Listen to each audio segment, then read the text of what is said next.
This is Cubs! Guys, alam nyo ba, pag nandito ka sa probinsya, marami kang makikita ng kakaiba. Katulad na lamang ito na nasa harapan ko. At alam nyo rin ba kung anong tawag dito? Ito lang naman yung sinasabi nilang makahiya plant or sensitive plant. At meron din siya mga guys na scientific name. At ang scientific name nito ay Mimosa Puertica.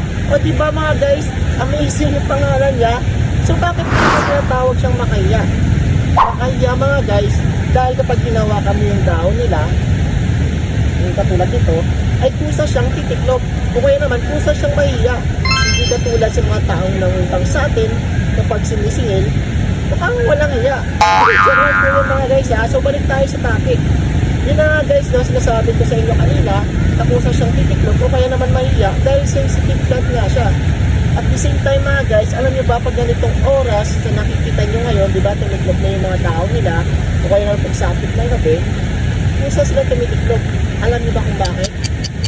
Dahil pinuprotektahan nila yung kanilang sarili sa anumang uri ng mga panganib o mga predators na pwede silang kainin kasi inisipin nila mga guys na patay na yung taon. Di ba nakakamanga? At hindi na yan mga guys, iniiwasan din kasi nila na mabilis mawala yung init sa kanila pagsisapit na yung gabi. Grabe, amazing, ganun pala yun mga guys. Akala ko naman nahiya sila tuwing gabi. Hindi pala mga guys, may reason pala kung bakit ganun yung ginagawa nila. At alam niyo ba, meron siyang benefits na nakatulong sa ating kalusugan mga guys.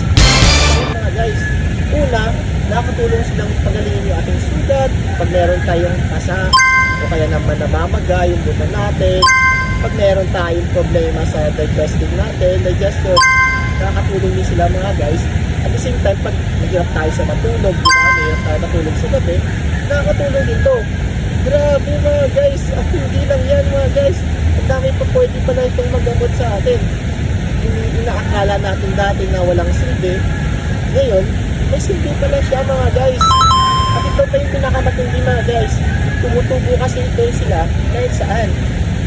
Yung malapit sa ilog o kaya naman sa tabi ng kalsada, sa bukid na kung saan sila nasisikatan ng araw.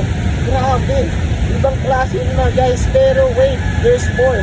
Delikado din pala ito mga guys kapag kinain mo yung buto nila kasi meron kasi itong bulaklak na tumutubo at pink mga guys, sobrang nakakamangha yung itsura ng bulaklak ito pag tumubo.